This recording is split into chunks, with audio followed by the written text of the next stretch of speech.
मध्य प्रदेश में मुख्यमंत्री की नाक के नीचे ही बड़ा भ्रष्टाचार हो रहा है और इस भ्रष्टाचार को देखकर भी मुख्यमंत्री उन तमाम भ्रष्ट कर्मचारियों अधिकारियों पर कोई शिकंजा नहीं कस रहे हैं जो कि पूरे मध्य प्रदेश में इस भ्रष्टाचार में संलिप्त है। ये बातें हम नहीं बल्कि मोहन यादव सरकार पर आरोपी लगा रहे हैं कांग्रेस पार्टी के प्रदेश अध्यक्ष जीतू पटवारी। जीतू पटवारी ने एक एक करके जिस तरीके से यहाँ पर जो पोल खोली है मोहन यादव सरकार के दावों की, उसने यहाँ पर कहीं ना कहीं मोहन सरकार की कार्यशैली पर ही सवाल खड़े कर दिए। आखिरकार प्रदेश के मुख्यमंत्री मोहन यादव शांत मौन क्यों? आखिरकार वो यहाँ इन तमाम आरोपों का जवाब क्यों नहीं दे रहे हैं? ये तमाम सवाल इसलिए खड़े हो रहे हैं दर्शकों क्योंकि मध्य प्रदेश में भोपाल में जिस तरीके से पिछले दिनों ईडी इनकम टैक्स की जो रेड पड़ी, उस इनकम टैक्स की रेड के दौरान भोपाल के जंगलों से एक इनोवा गाड़ी में 15 करोड़ रुपए कैश और 52 किलो सोना बरामद हुआ, लेकिन कोई भी उस कैश और उस सोने की जिम्मेदारी लेने को तैयार नहीं हुआ कि आखिरकार ये घोटाला किया किसने। लगातार सवाल उठते रहे। जीतू पटवारी इसको लेकर के प्रदेश सरकार को निशाना बना, मोहन यादव पर उन्होंने निशाना साधा। जीतू पटवारी का कहना है कि ये मोहन यादव के करीबियों का पैसा, मोहन यादव के करीबी ही भ्रष्टाचार की पराकाष्ठा को पार कर रहे हैं। उनकी नाक के नीचे भोपाल में कई ऐसे भ्रष्ट उद्योगपति हैं जिनके पास करोड़ों अरबों की संपत्ति है, लेकिन मुख्यमंत्री उन पर कार्रवाई करने से डरते हैं। मुख्यमंत्री उन लोगों तक जन कल्याणकारी योजनाएं भी पहुंचाने में नाकाम साबित हो रही हैं जो योजनाएं सरकार के मैनिफेस्टो में थी, यानी कि बीजेपी के मैनिफेस्टो में थी। आखिरकार सिर्फ उद्योगपतियों को लेकर ही सरकार काम कर रही है और सरकार का ध्यान आम जनता की तरफ है। पत्रकारों से मुखातिब होते हुए जीतू पटवारी ने यहाँ पर आरोप लगाते हुए सरकार के अधिकारियों पर कहा कि मैं आपको चुनौती देता हूं, मैं पत्रकारों को चुनौती देता हूं कि आप जाइए किसी भी विभाग में और बिना रिश्वत दिए कोई भी काम करवा कर दिखा दिए। आज मध्य प्रदेश भ्रष्टाचार में देश भर में चरम सीमा पर है और सबसे टॉप में है। उनका कहना है कि मध्य प्रदेश एक तरफ बेरोजगारी में, किसानों की दुर्दशा में और इसके साथ साथ महिला अपराध में टॉप पर है, तो दूसरी तरफ भ्रष्टाचार में भी संलिप्त तमाम अधिकारी सरकार के मंत्रियों, विधायकों और बड़े नेताओं से मिले हुए। यानी कि गंभीर आरोप मोहन यादव सरकार पर जीतू पटवारी ने लगाए। पिछले दिनों जिस तरीके से शिवराज सिंह चौहान से मुलाकात हुई, उसके बाद जीतू पटवारी ने कहा कि मैंने 17 मंगलवार तक पूर्व मुख्यमंत्री वर्तमान में कृषि मंत्री शिवराज सिंह चौहान का मुलाकात के लिए इंतजार किया क्योंकि मैं समय मांगता रहा, लेकिन शिवराज सिंह चौहान डर गए, बौखला गए और मुझसे मिलने के लिए मेरे आवास आ पहुंचे। यानी कि तमाम उन मुद्दों को लेकर जीतू पटवारी यहाँ पर सरकार को कटघरे में खड़ा कर रहे हैं जिन मुद्दों के आधार पर किसी भी सरकार की जड़ें हिल सकती।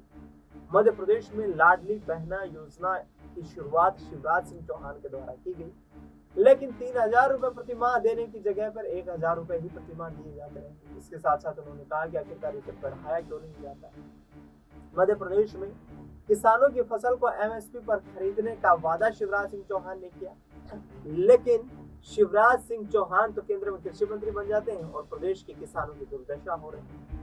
मध्य प्रदेश में दलितों पर अत्याचार है, महिलाओं के खिलाफ अपराध बढ़ रहा है। इन तमाम मुद्दों को लेकर कांग्रेस पार्टी के प्रदेश अध्यक्ष जीतू पटवारी किस तरीके से सरकार को निशाना बना रहे हैं, सुनिए जरा। रेवेन्यू डिपार्टमेंट या सरकारी डिपार्टमेंट बिना पैसे से चल ही नहीं सकता है। पत्रकार भी जाए तो उसका भी बिना पैसे से काम करवा के लाके बता दो तुम लोग, मैं तुम्हें भी चुनौती देता हूँ सबको। बात यह है कि हालात दिन पे दिन बद से बदतर हो रहे हैं। करप्शन और भारतीय जनता पार्टी एक दूसरे के पर्याय बन गए।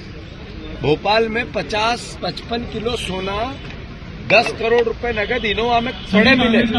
एक व्यक्ति 1 महीना हो गया जिस पर रेड डली ईडी की, फिर डली आईटी की, फिर डली लोकायुक्त की, एक आदमी भी गिरफ्तार नहीं हुआ। और वो व्यक्ति कहाँ है ये पता ही नहीं, सोना किसका था पता ही नहीं। फिर एक मंत्री दूसरे मंत्री पे आरोप लगा रहा, दूसरा तीसरे पे पूर्व पे लगा। फिर भारतीय जनता पार्टी की अराजकता कितनी है कि एक मंत्री ने कहा है कि मैंने सौरभ शर्मा की चिट्ठी नहीं लिखी, सौरभ शर्मा की चिट्ठी नहीं लिखी, वो पब्लिक डोमेन में मैंने ट्वीट किया, मैं संन्यास ले लूंगा। मैं उनसे कहना चाहता हूं इस्तीफा दें विधायक पद से। अगर आप में थोड़ी नैतिकता बची हो, भूपेंद्र सिंह जी ने कल कहा कि अगर मेरी नोटशीट मिलेगी तो मैं राजनीति से संन्यास ले लूंगा। हेमंत कटारे जी ने प्रेस में बात की थी, उनको चुनौती दी थी, तो आज उनको लेना चाहिए।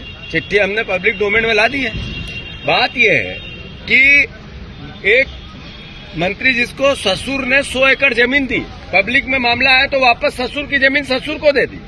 मतलब कितनी अराजकता हो रही है भाई, लूट की छूट। और भारतीय जनता पार्टी का नए भारत का निर्माण नरेंद्र मोदी एक ये सर ऐसा चल रहा है।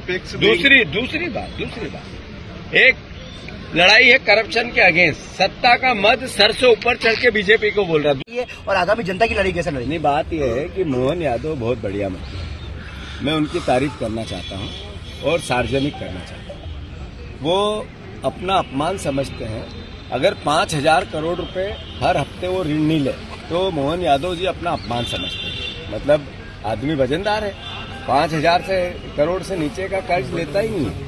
दूसरा, उस कर्ज का करते क्या है, उस कर्ज से करप्शन करते हैं, कमीशन लेते हैं, पर योजनाएं बंद करते हैं। क्या करते हैं?